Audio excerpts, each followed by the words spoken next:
Assalamualaikum warahmatullahi wabarakatuh. Perkenalkan, nama saya Fadilah Nur Afifah dengan NIM 221080281. Di sini saya akan membahas materi tentang konflik dan negosiasi.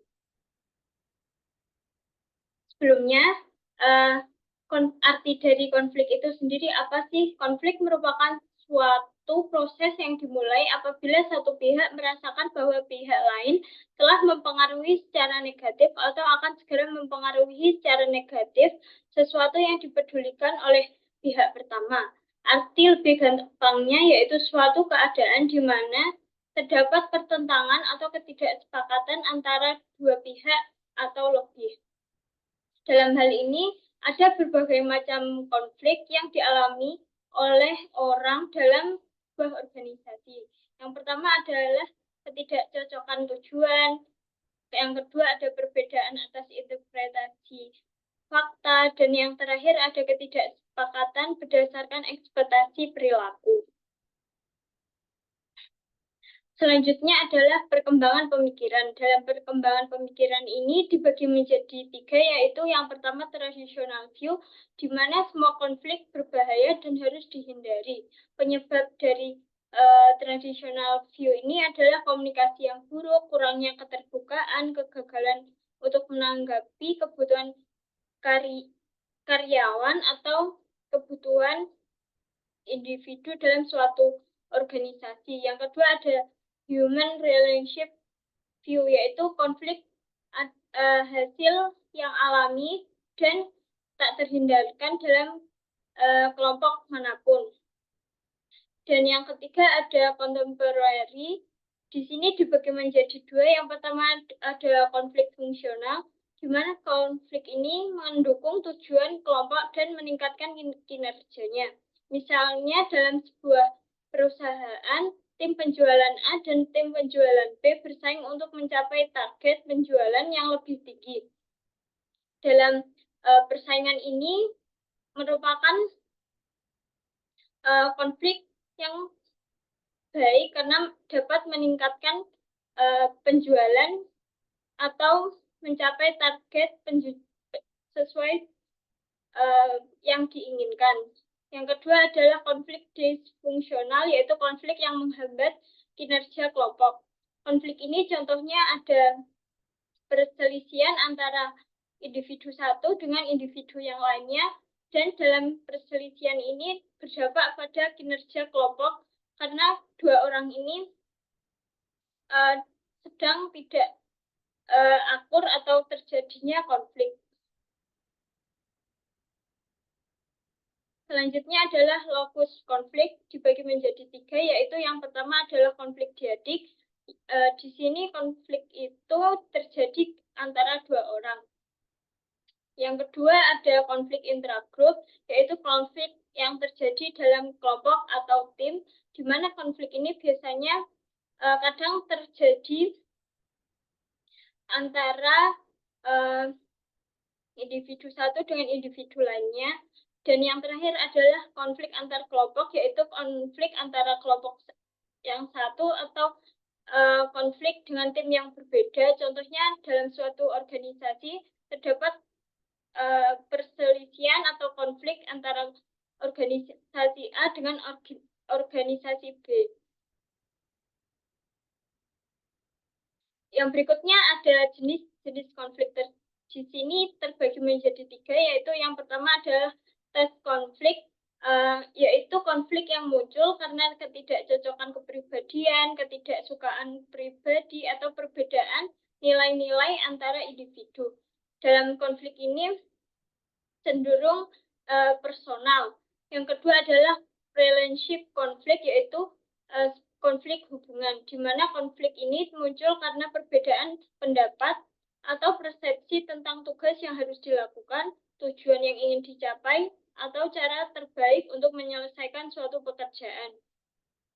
Yang berikutnya ada konflik proses, yaitu di sini jenis konflik yang terjadi ketika ada ketidaksepakatan mengenai prosedur atau metode yang harus digunakan oleh tim atau kelompok untuk menyelesaikan sebuah tugas. Yang berikutnya adalah terdapat potensi pertentangan. Berikut adalah penjelasan mengenai beberapa elemen yang berkontribusi terhadap potensi konflik komunikasi ini. Yang berikutnya yaitu dalam komunikasi ini terjadi kesulitan simpatik, yaitu frasa yang digunakan dalam komunikasi memiliki makna yang berbeda bagi individu yang berbeda. Kesulitan simatik ini terkadang terjadi apabila individu A berasal dari kota atau pedesaan yang berbeda dengan individu B yang menjadikan terjadinya konflik. Yang berikutnya ada kesalahpahaman dan yang terakhir ada kebisingan. Dalam hal ini terdapat struktur dibagi menjadi 6. Yang pertama ada ukuran dan spesialisasi pekerjaan. Yang kedua ada kejelasan atau ambiguitas yurisdiksi. Yang ketiga ada ketidakcocokan anggota atau ketidakcocokan dalam tujuan. Dan yang keempat ada gaya kepemimpinan. Dalam hal ini ada 2, yaitu kepemimpinan tertutup atau partisipatif. Yang kelima ada sistem penghargaan. Dan yang terakhir ada ketergantungan atau saling ketergantungan terhadap kelompok. Selanjutnya ada variabel pribadi. Di sini dibagi menjadi 2, yaitu yang pertama adalah sistem nilai individu yang berbeda, dan yang terakhir ada tipe kepribadian. Selanjutnya ada kognisi dan personalisasi. Di sini terdapat persepsi konflik, yaitu kesadaran oleh satu pihak atau lebih terhadap adanya kondisi yang menciptakan peluang munculnya konflik. Kemudian dalam hal ini konflik ini mengakibatkan keterlibatan emosi dalam konflik yang menciptakan kecemasan, ketegangan, frustasi, atau permusuhan.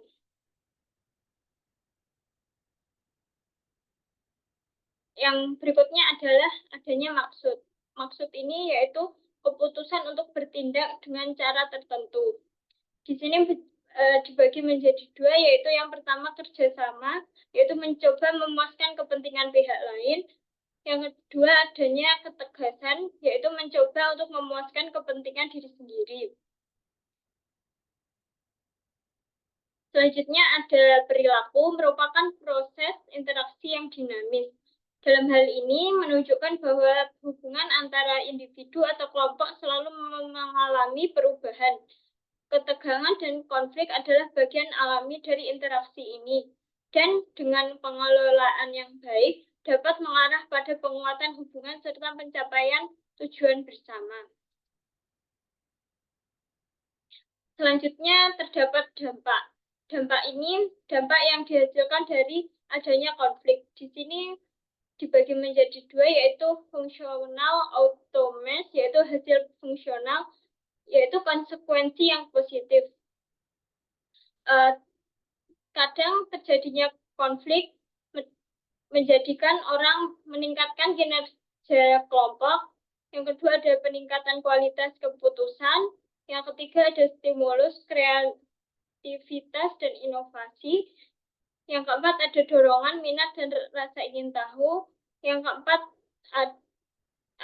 yang kelima adanya penyediaan media atau pemecahan masalah. Dan yang terakhir ada penciptaan lingkungan untuk evaluasi diri dan perubahan. Yang kedua adanya jenisnya adalah disfungsional automes, yaitu hasil yang disfungsional. Di sini yaitu konsekuensi yang destruktif. Yang pertama ada berkembangnya rasa tidak puas. Yang kedua ada efektivitas kelompok yang berkurang. Yang ketiga ada komunikasi yang terhambat. Dan yang keempat ada kekompakan kelompok yang berkurang. Dan yang terakhir, pertikaian antar kelompok mengalahkan tujuan kelompok. Jadi ada dampak positif dan ada dampak negatifnya dalam terjadinya konflik dalam suatu organisasi. Selanjutnya ada negosiasi. Arti dari sebuah negosiasi sendiri yaitu sebuah proses di mana dua pihak atau lebih bertukar barang atau jasa dan berusaha untuk menyepakati nilai tukar. Arti lainnya dapat dikatakan yaitu sebuah proses komunikasi antara dua pihak atau lebih yang bertujuan untuk mencapai kesepakatan bersama. Selanjutnya terdapat proses negosiasi. Yang pertama adanya persiapan dan perencanaan. Jadi sebelum dilakukan negosiasi, pikirkan apa tujuan dari negosiasi tersebut. Yang kedua ada penetapan aturan dasar, yaitu sebelum memulai negosiasi pentingnya untuk menetapkan aturan dasar agar proses negosiasi ini berjalan lancar dan terarah. Yang ketiga ada klarifikasi atau pembenaran. Dalam tahap ini bertujuan untuk memastikan bahwa semua pihak memahami isu yang sedang dinegosiasikan. Yang ketiga yaitu perumusan dan penyelesaian masalah.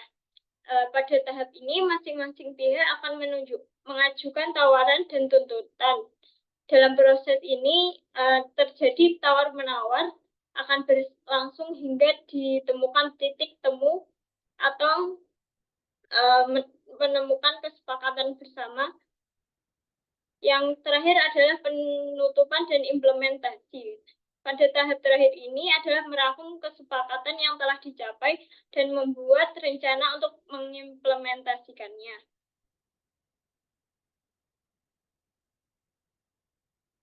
Yang berikutnya adalah perbedaan individu dalam bernegosiasi. Terdapat beberapa perbedaan, yaitu yang pertama adalah ciri kepribadian. Dapat kita ketahui bahwa individu satu dengan individu yang lain pasti terdapat kepribadian yang berbeda-beda. Dan yang kedua adalah suasana hati. Suasana hati ini mempengaruhi dalam suatu negosiasi karena kadang suasana hati yang buruk akan menjadikan negosiasi ini terasa lebih sulit. Yang ketiga adanya budaya, dan yang terakhir perbedaan gender. Dalam perbedaan gender ini, wanita cenderung lebih kolaboratif, fokus pada hubungan, dan lebih baik dalam mendengarkan. Sedangkan pria cenderung lebih kompetitif, fokus pada hasil, dan lebih sering menginterupsi.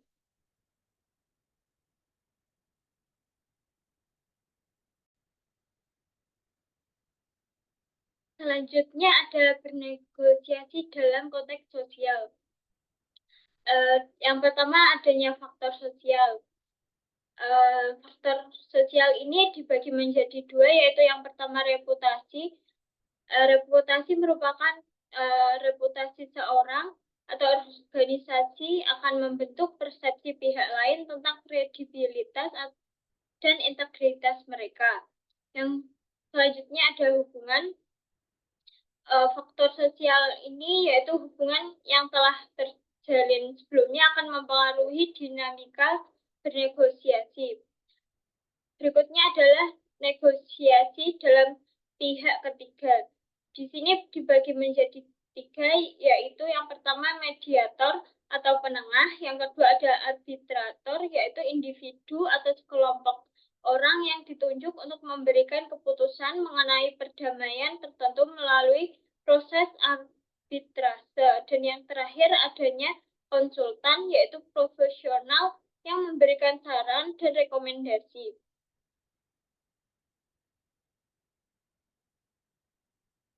Sekian materi dari saya, kurang lebihnya mohon maaf. Wassalamualaikum warahmatullahi wabarakatuh.